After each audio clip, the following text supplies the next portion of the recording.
Tujuan kami apa? Target kami pertama, mengajak umat Islam bersatu. Yang sudah lalu. Tidak perlu dipermasalahkan. Ayo kita membangun Indonesia bersama.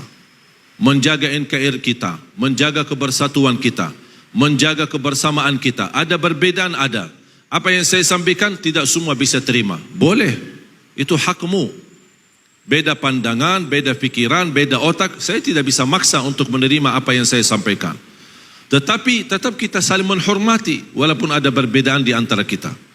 Saya suka kalau masuk masjid, selalu saya sesuaikan.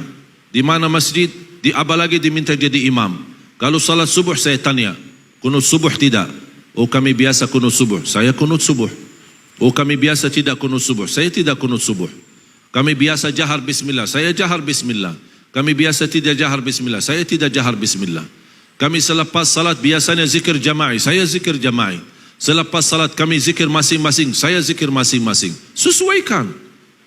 Ini semua perbedaan, tidak mungkin bisa disatukan. Jangan harap satu saat NU sama Muhammadiyah jadi satu. Satu pandangan, satu pemahaman. Tidak bisa. Karena itu lawan sunnatullah.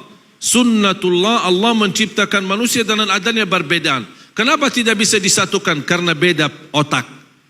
Dan tidak bisa jadikan manusia satu otak, satu fikiran, satu pandangan. Contoh sederhana, Imam Syafi'i. Belajar agama sama siapa? Muridnya siapa? Imam Maliki. Imam Maliki gurunya, tapi kok bikin mazhab sendiri? Tak pernah Imam Maliki protes. Kok selama belajar sama saya terus bikin mazhab sendiri, enak-enak sih? Tak pernah protes. Tidak pernah Imam Maliki berkata Imam Syafi'i sesat. Beda pandangan. Bahkan Imam Syafi'i sendiri punya dua pandangan. Dua mazhab. Saya pernah baca satu buku, sangat bagus. Sayang sekali belum ada bahasa Indonesia. Al-Imam Syafi'i wa madhabuhu al-qadim wa madhabuhu al-jadid. Imam Syafi'i dengan mazhab yang lama dan mazhab yang baru. Kok Imam Syafi'i punya dua mazhab? Ketika saya baca judulnya, kok Imam Syafi'i tak konsisten? Tapi begitu membaca dalamnya, subhanallah, terlihat kekayaan ilmu Imam Syafi'i yang mampu menyesuaikan. Ketika dia berada di Irak, beda ketika dia berada di Mesir. Beda budaya, beda kebiasaan, beda lingkungan, beda suasana. Makanya dia bisa menyesuaikan dengan ilmunya, cocok di Mesir dan cocok di Irak. Saya yakin kalau Imam Syafi'i masih ada, apalagi datang ke Indonesia, ada mazhab yang ketiga yang cocok dengan selera orang Indonesia. Dan perbedaan itu bukan berarti Islam, memang Islam satu, Quran satu, Nabi Muhammad satu. Apakah dasar Imam Maliki membawa agama Quran dan Sunnah?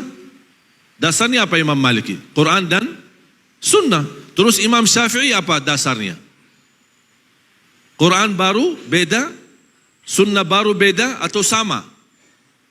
Tapi kalau memang sama-sama membawa Quran, sama-sama bawa hadis, kenapa ada perbedaan? Bukan beda sumber agama, tetapi berbeda memahami isi Al-Quran. Yang terjadi beda pemahaman, bukan beda sumber agama. Mereka tahu semua kembali kepada sunnah, semua kembali kepada hadis, semua kembali kepada Al-Quran. Tapi memahami isi Al-Quran dan memahami makna hadis. Jangankan berbeda antara Imam Malik dan Imam Syafi'i. Antara sahabat yang guru mereka adalah Nabi Muhammad sallallahu alaihi wasallam. Yang mereka ahli bahasa Arab murni, yang memahami bahasa Arab, yang memahami isi Al-Quran, tidak perlu dijelaskan. Tetapi banyak hal terjadi berbeda pemahaman di antara sahabat, sedangkan Rasulullah SAW membawa satu perintah. Kisah yang masyhur, hadis yang masyhur, hadis kisah Yahud Bani Quraidah. Ketika Rasulullah SAW memerintahkan mereka, kalian salat asar di Bani Quraidah. Mereka salat zuhur sama Rasul, kemudian berjalan menuju menjalani tugas ke kampung Bani Quraidah. Apa perintah Rasul? Jangan kalian salat asar kecuali di Bani Quraidah. Kalian salat asar di kampung Bani Quraidah.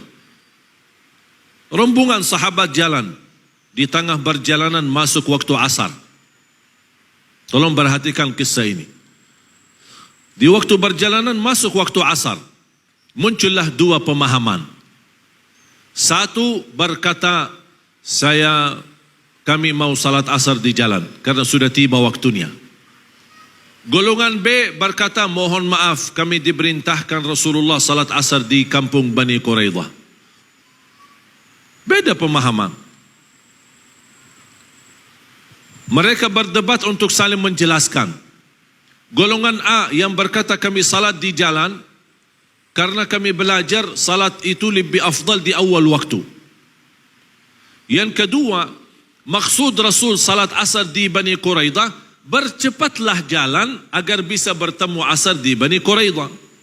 Ini bagi tafsir, bagi ijtihad. Sahabat golongan B, mohon maaf, kami tidak mau bagi ijtihad, tidak mau bagi ta'wil, tidak mau bagi tafsir. Perintah jelas salat asar di Bani Quraidah. Sami'na wa ata'na. Sudah selesai. Ini ijtihad, ini tidak mau bagi ijtihad. Ini bagi ta'wil, ini tidak mau bagi ta'wil. Sampai ke salat asar sebagian, sisanya salat asar di Bani Quraidah. Ketika mereka sampai ke Bani Quraidah, sudah tiba waktu maghrib, sedangkan mereka belum salat asar. Salat asar qada, kemudian salat maghrib. Terjadi masalah, perbedaan. Mereka kembali kepada Madinah dan bertemu Rasul. Ya Rasulullah, terjadi silsilah perbedaan di antara kami. Ada yang salat di jalan, ada yang salat di kampung Bani Quraidah, padahal sudah masuk waktu maghrib. Yang benar yang mana ya Rasulullah? Rasul menjawab, dua-duanya benar. Dua-duanya benar. Semua berdakwah di Indonesia, insya Allah saya yakin semuanya niat baik untuk Indonesia. Silahkan Bapak Ibu belajar. Siapapun yang datang ke tempat kita, tidak usah tahu latar belakangnya. Tidak usah tahu dia tamat mana. Saya tidak peduli tamatan mana. Mau dia tamatan Madinah, mau dia tamatan Makkah, mau dia tamatan Mesir, mau dia tamatan Maroke, dia mau tamatan Sudan, mau dia tamatan Hadramaut, Darul Mustafa, atau dunia tamatan Al-Ahqaf, atau apa saja, saya tidak peduli. Saya peduli isinya saya dengar. Manfaat saya ambil, tidak bermanfaat saya buang. Dan tetap guru itu kita hormati. Dan justru semakin belajar dengan perbedaan, man kathura ilmuhu qalla inkaruhu. Semakin banyak ilmu kita akan berkurang mengingkari perbedaan. Yang membuat kita tidak menerima perbedaan karena kita tidak belajar. Kita hanya belajar satu pihak, membenarkan diri, merasa diri benar, yang lain sesat. Nah, ini bahaya. Anda berhak membela pendapatmu, tapi Anda tidak berhak menyiasatkan pendapat orang lain.